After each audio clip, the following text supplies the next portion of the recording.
There are three major tests that, depending on the time and the kind of test you get done, it may have to do with the interpretation of that test. For example, if it's winter time and you're taking a cholesterol test, it might show up that you have elevated cholesterol because it has to do with the lack of sunlight, and I'll explain. So the sunlight activates our vitamin D receptors.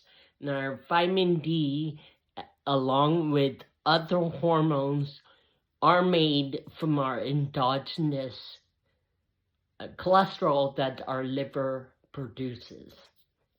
So in wintertime, you don't have the sunlight to activate the receptor sites to activate the different pathways to convert the endogenous cholesterol into vitamin D, and therefore it looks like you have less cholesterol because it's being used and converted into other hormones and like vitamin D.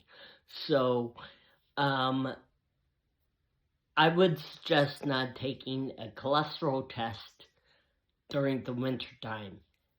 Another thing is blood pressure. So blood pressure, again, can be influenced in the winter time. There's a kind of NO, nitric oxide, that's in our skin that is activated, again, by the sun. So if it's not activated, then again, you may have a different interpretation of a blood pressure test in wintertime as opposed to summertime.